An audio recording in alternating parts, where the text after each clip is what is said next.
How did you end up in those rescue centres, sitting in the dogs? What brought you to that point? What made you want to work with them? What made me do that? Well, okay. My very first dog, I was one of those children who begged my mother all my life. And I just kept going, no, can't have a dog, no, can't have a dog, no. At 15 years old, this little stray dog ran past me into the road, nearly got hit by a car. Car driver wound his window down, shouted some very abusive things at me and said, can't you keep your dog under control? And I said, it's not my dog. This little dog comes and sits at my feet and looks up at me and we bond instantly and he follows me home. And my mum's like, we can't keep the dog. And he was such a clever dog. He went and climbed on her lap and put his little nose under here and went to sleep. And she went, oh. And I was like, he's not going anywhere. Ended up keeping the dog. To cut a very long story short, the dog was, he was a little Jack Russell. He was wonderful around the house, but outside, oh my God, he would go and attack German Shepherds, Rottweilers. He was the most aggressive little dog that I've ever known. And all I used to do was get pet owners shouting at me, keep your dog under control. And I'd go home in tears. And I'd shout at him and say, why are you attacking dog? Because I didn't understand. Went to the vet said, roll a newspaper up, smack him on the nose. Went to the pet shop, he said, buy him a choke chain, yank him on that will soon sort him out, buy him a muzzle. I tried the advice of the professionals that I received and it frustrated me and my dog even more, didn't solve the problem. And I did what most dog owners do. I started going out very early in the morning, very late at night, when there was no other dog owners around, so I could let my dog off. Let him off one night, it was about midnight. He ran off, got hit by a car, died in the vets the next day. I was only 16 and a half. It absolutely devastated me, turned my world upside down. I was so distressed. I just took all the blame upon myself. I thought if I was a better dog owner, if I knew what I was doing, this dog would still be alive today. I vowed never to get another dog again because the grief was too much, too painful. About 8 years later, I still have this passion for dogs. I just was born with it. And I saw an advert in a magazine that said, do you want to study dog psychology? And I was just like, it was my calling. I was just like that. So I paid the money, 500 quid I think it was at the time, sent off, got the home study course, sat down, opened the manual, and it was saying, practice this on your dog and try this and do it. And I thought, I've got no dogs. So I thought, where can I get some dogs from? So I thought, the rescue centres. So I started volunteering as a dog walker down at the Dogs Trust. And just started sort of getting into doing that. And then the more I was sort of studying the course, the more I wanted to really get into the psychology and the understanding of these dogs. So I stopped walking them and I just used to go and sit in the kennels with them. And I used to get the strangest of looks. You know, people would walk past and like, why are you sat there? And I'd be sat there with all the poo and stuff on the floor. It didn't bother me. And I just was like, I want to become a dog. Because my inspiration was Monty Roberts, who's the famous horse whisperer.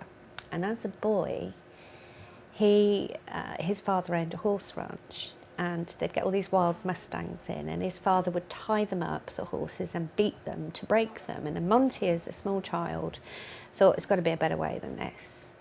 And he used to sneak out of his bedroom window at night and go and just lay in the field with the wild Mustangs, and he just studied their herd language. And he practiced and he developed this interspecies communication with his horses, and he found he could break wild horses in without having to tie them up or beat them. Very excitedly, he was about 16, 17 at the time, went and showed his father. His father took his belt off and beat Monty and said, don't ever go against my way.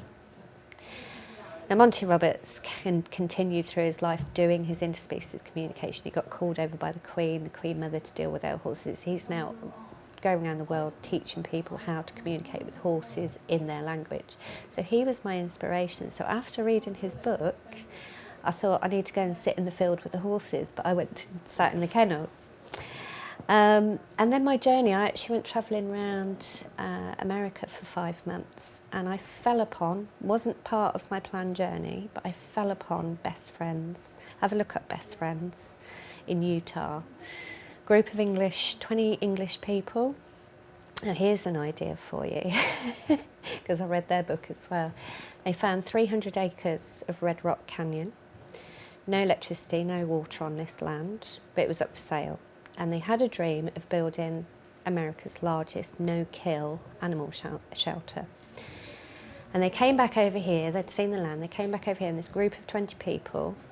They put an advert in the Times newspaper saying, heiress wanted. Found this land, we want to buy it. It had all these little old ladies donate their money to them. And they went and bought the land and they built Best Friends from scratch. And it houses over like 800 dogs, 1,000 cats, they've got horses, birds, parrots, everything. So that was really my inspiration. I went and worked in there, volunteered in that place, and it changed. That was the moment that it changed my life, because these animals had things like their face blown off with shotguns, they'd been thrown out a high-rise story, they'd had acid poured over them. And because it was a no-kill shelter, they really looked at how they could rehabilitate these dogs rather than just saying, oh my God, he's had his face shot off by a shotgun, we've got to kill him. You know, and that's where I think some of our shelters could look into a little bit more of what can we actually do. Because, you know, let's face it, if a human had their face shot off by a shotgun, we'd try and reconstruct the face. We wouldn't just say, oh, well, you've got to die now. I hadn't had a dog since Jake for 20 years, right? I'd done all my study and training, and I thought it was time I get another dog. And I wrote to all the dogs' homes in the country and said, I'm a dog psychologist, I want to help your worst case, the one that can't find a home, the one that's about to be euthanised, severely aggressive, whatever. I want to bring it out, rehabilitate it, foster it, move it on, because that's what I was going to get into. All right, that was the system. I thought if I can get as many dogs as I can out these homes, rehabilitate them and find them good homes, then, and give them, you know, give the people the training as well. Anyway, Annie came along and I went down to the kennels. That's right, I got an email. I sent my email out. Within 10 minutes, I got a phone call from the Greyhound Trust, and they said, we've got this dog called Annie. And she turned out to be 5 minutes down the road. I mean, I'd written to all the dog homes in the country. She was definitely destined to come to me. I drove straight down there.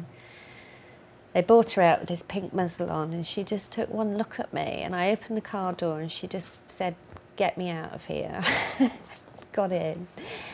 And I remember taking her muzzle off, throwing it on the floor and saying to her, you're never going to need that again. I'm here to look after you. And I think that probably was my happiest moment. And it took me about 11 months to rehabilitate her, and the Greyhound Trust said to me, are we going to find her another home yet? And I was like, oh, no, she's not ready yet. She's not ready yet. And they said, Nikki, you're going to adopt her, aren't you? And I was like, yeah. I knew by adopting her would mean that I couldn't get other dogs out, but I bonded with her, you know, and the incredible work. And to be honest, she's the one dog who's taught me so much, because it was time for me to practice everything I'd learned on a real dog, you know, and bring it out of the rescue system. She's not been to see a vet in 7 years. She's happy, healthy. She's coming up to 10 now. She's a testimonial to my work, but she helped me as much as I helped her. It was a two-way thing.